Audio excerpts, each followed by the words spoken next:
Bonjour à toutes et à tous et bienvenue dans l'entretien du jour, un entretien du jour consacré aujourd'hui à l'alimentation. Dis-moi ce que tu manges, je te dirai qui tu es. Et souvent, on dit que l'intestin est le deuxième cerveau de l'homme. Pour en parler aujourd'hui, nous recevons une hygiène en coach de vie. Elle s'appelle Naomi Plumin. Naomi Plumin, bonjour et merci d'être avec nous aujourd'hui. Bienvenue sur Télésud. Alors, dis-moi ce que tu manges, je te dirai qui tu es. Qu'est-ce que ça veut dire? Eh bien, cela signifie que l'alimentation, c'est le reflet de notre personnalité, quelque part, mais c'est aussi le reflet de notre mode de vie dans son intégralité. C'est-à-dire que notre alimentation dépend de notre façon de gérer notre budget, notre temps, nos diverses activités, nos émotions.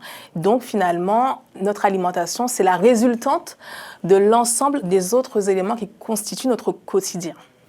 C'est-à-dire concrètement, si je mange n'importe quoi, ça veut dire que j'ai une vie brouillon, que je suis pas heureuse, et si je mange sainement, en gros, des protéines, des légumes hyper équilibrés, on a des chances d'avoir une vie un peu plus organisée, un peu plus heureuse. En résumé, ça veut dire ça? Alors, on peut le prendre plutôt dans l'autre sens, c'est-à-dire que si on désire avoir une alimentation qui soit adaptée à nos besoins, eh bien, il est important d'aller regarder dans les autres domaines de notre vie si tout va bien ou s'il y a des choses dysfonctionnelles qui seraient intéressantes à réparer, à améliorer. Donc, si on décide, par exemple, de consommer des aliments plus qualitatifs, cela va demander un certain budget alimentaire, par exemple. Donc, il va falloir retravailler son budget général pour essayer d'avoir un budget alimentaire un petit peu plus élevé, par exemple. Ou si on décide de cuisiner par soi-même pour avoir une alimentation plus saine, eh bien, il va falloir regarder son emploi du temps, sa façon de gérer ses diverses activités, de gérer son temps pour réussir à se trouver un moment pour pouvoir cuisiner. Donc, finalement, on ne peut pas transformer son alimentation sans avoir pris le temps, avant, d'avoir regardé les autres éléments de notre mode de vie pour voir un petit peu, est-ce qu'il nous aide ou est-ce qu'il ne nous aide pas justement à manger sainement. Donc vous êtes coach en hygiène de vie. Qui sont les clients, les patients qui viennent vous voir? Alors, en général, les personnes qui viennent me voir sont des personnes actives. Ça peut être des chefs d'entreprise ou des cadres. Mais en fait, toute personne qui estime que son rythme de vie ne lui permet pas de manger aussi sainement qu'elle l'aurait souhaité. Soit un rythme de vie très stressant, avec un manque de temps parce qu'il y a les impératifs du travail, les impératifs familiaux, les impératifs personnels, ou un manque de motivation aussi. Parce que quand notre motivation est déjà prise pour atteindre certains objectifs, par exemple dans sa carrière ou certains objectifs privés, après il ne nous reste plus beaucoup de motivation pour faire les bons choix au supermarché et manger sainement. Alors, quelle est votre technique? Eh bien, j'ai pour habitude d'accompagner les personnes en regardant avec elles l'intégralité de leur organisation. C'est-à-dire que je ne vais pas me contenter juste de leur dire « Ah, vous mangez ça, ça ne vous correspond pas, je vous propose de manger ceci ». Non, pas du tout.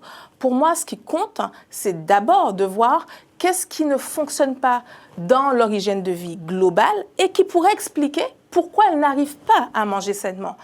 Est-ce que, par exemple, est-ce qu'elles sont très stressées? Parce que si elles sont très stressées dans leur quotidien, elles auront beau savoir ce qu'il faut manger, si elles ont tendance à manger leurs émotions, même si elles auront acheté des légumes, elles vont laisser les légumes pourrir dans le frigo et appeler le livreur en urgence. Donc voilà, l'idée c'est vraiment de regarder qu'est-ce qui dans leur mode de vie les incite à avoir une alimentation qui ne correspond pas vraiment à ce qu'ils auraient souhaité. Alors, vous vous appelez, ou il y a un programme, quel est votre programme? Qu'est-ce que vous apportez quand on fait appel à vos services? Eh bien, en fait, je travaille essentiellement en ligne avec les particuliers.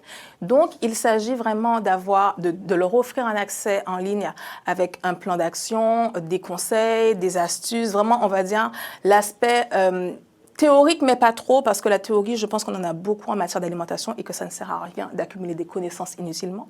Mais surtout, des astuces concrètes, des exemples de routines simples à adopter, d'habitudes saines à implémenter dans son quotidien déjà bien chargé. L'idée, c'est vraiment de leur donner des outils, du pratico-pratique, des choses faciles à mettre en place pour les encourager à passer à l'action. Et en plus de cela, je leur offre des séances de coaching en ligne. Donc, il s'agit d'une heure de coaching en visioconférence tous les 15 jours. Cela peut durer en moyenne sur 3 mois. Et donc, pendant ces séances de coaching, on échange. Les personnes me posent des questions par rapport à ce qu'elles ont mis en place. Je regarde un petit peu leur progression au fur et à mesure et je les aiguille pour qu'elles puissent vraiment atteindre leur objectif. Alors, on parle souvent, donc les personnes viennent vous voir, j'imagine, d'abord pour perdre du poids. Hein. Souvent, ça doit être la première raison pour laquelle on fait appel à un coach de vie ou un nutritionniste. Le stress, j'imagine, et puis la maladie ou mal dormir. Et on parle souvent de restriction. Un régime, on parle souvent de restriction. Mais est-ce que la restriction est toujours bonne? Parce que finalement, pour être bien, il faut être heureux. Et être heureux, c'est aussi bien manger. Comment peut-on finalement faire un régime, manger ce qui nous plaît et être heureux? Alors, moi, j'ai vraiment une allergie avec ce mot régime parce qu'en fait, je considère que l'alimentation, quand on parle de santé, on a tendance justement à parler de restriction et donc privation, renoncement à quelque chose, comme si on devait abandonner quelque chose.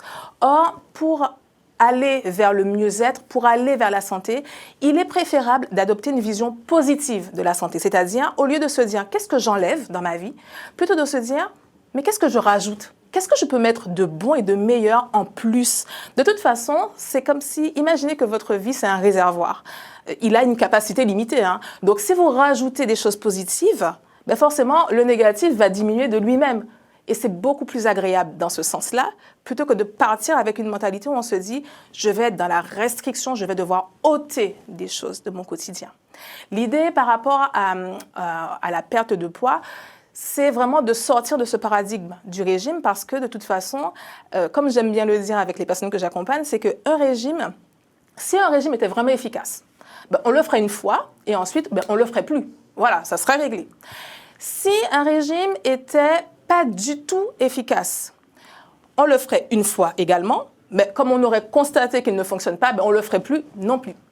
Et en fait, finalement, qu'est-ce que les régimes ils font? Eh bien, ils sont un petit peu efficaces, c'est-à-dire qu'ils fonctionnent au début et puis après, ça ne fonctionne plus. Comme ça, eh bien, les gens tombent dans un engrenage où ils font des régimes régulièrement tout au long de l'année et ils ne s'arrêtent plus. C'est ce qu'on appelle faire le yo-yo. Exactement. On est tout le temps à plus 3, 4 kilos, moins 3, plus 4, c'est ça. Et le 4. problème, c'est que comme la personne part du principe que le régime est censé fonctionner, même si elle perd du poids, et qu'ensuite, après le régime, donc, elle revient à ses anciennes habitudes alimentaires et donc elle reprend fatalement du poids, à aucun moment elle se dit, ce régime, en fait, il faut que j'arrête les régimes. Elle se dit, c'est moi le problème. J'ai manqué de motivation, j'ai pas été sérieuse, j'aurais dû faire autrement, etc. Et donc, elle va refaire un autre régime, etc. Tant qu'on est dans l'idée que les régimes sont censés fonctionner, eh bien, à chaque fois qu'on va échouer avec un régime, eh bien, on va juste prendre un autre, en fait. Donc, il faut sortir de cette idée et se dire, non, le problème, ce n'est pas vous. Le problème, c'est les régimes. Et donc, comment faut-il faire? Eh bien, adopter cette vision de l'alimentation saine sur le long terme.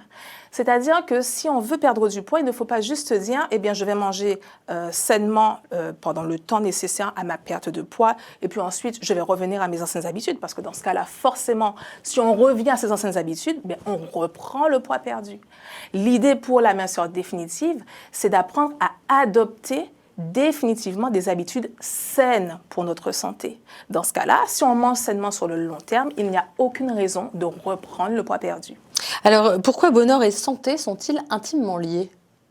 Parce que finalement, la santé, c'est pas juste l'aspect physiologique. C'est pas juste le fait de se sentir bien physiquement, mais en même temps, les émotions, les sensations influe sur notre mental, influe sur notre humeur, de la même façon que vous disiez l'intestin, le deuxième cerveau, hein, parce que physiologiquement, c'est le cas. C'est-à-dire que les neurones sont connectés entre le cerveau et l'intestin, il y a vraiment de réelles connexions. Et en fait, on s'est aperçu que plus les gens mangent sainement, plus ils ont tendance à avoir un mental plus apaisé et à contrario, plus ils mangent des aliments très industrialisés, plus ils ont tendance à être agressifs, à être stressés. Donc finalement, nous sommes des êtres à 3 dimensions, j'ai envie de dire, hein, le corps, l'âme, l'esprit, et tout est interconnecté. Quels aliments privilégier pour favoriser le bonheur? Eh bien, tout simplement, les aliments qui viennent de la nature. Nous venons de la nature, nous sommes des produits de la nature. Donc, ce qui est idéal pour nous, c'est ce qui vient également de la nature.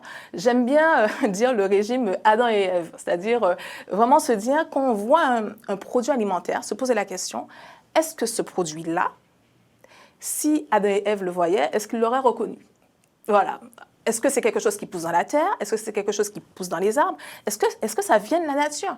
Ou est-ce que c'est quelque chose où je lis par exemple la liste des ingrédients et je ne comprends rien et je pense que c'est une langue étrangère pour moi? Ben là, c'est pas tout à fait naturel.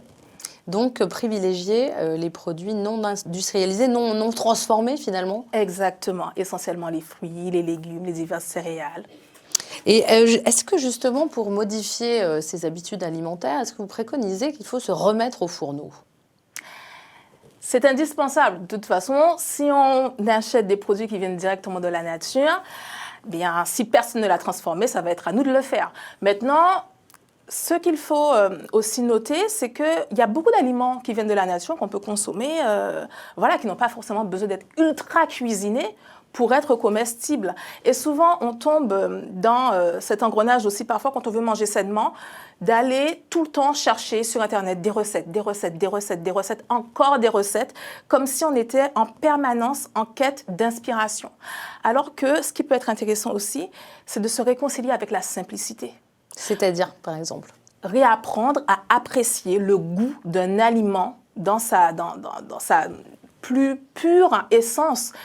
Un fruit, par exemple, l'apprécier tel quel, ou un légume, apprendre à détecter sa subtilité, apprendre à aimer, en fait, par exemple, son amertume, apprendre vraiment à rééduquer son palais pour ne plus avoir besoin systématiquement de quelque chose d'hyper sophistiqué pour qu'on le trouve agréable. Et comment faut-il faire justement pour réapprécier ces choses simples? Une pomme de terre, une pomme toute bête? Alors déjà, essayez de diminuer les aliments industrialisés parce que ces aliments-là nous ont habitués à un certain type de goût. Par exemple, les produits industrialisés sont très très riches en sel. Du coup, notre seuil de sensibilité au sel est très élevé. Cela signifie qu'un aliment qui est salé, on va dire, entre guillemets, normalement, nous, on va le trouver vraiment pas assez salé parce qu'on a été habitué à quelque chose de beaucoup plus salé. Pareil pour le sucre. Un aliment, si on a l'habitude de manger des produits industrialisés, eh bien, une simple pomme va nous paraître fade, même si elle est de saison, même si elle est vraiment juteuse et savoureuse.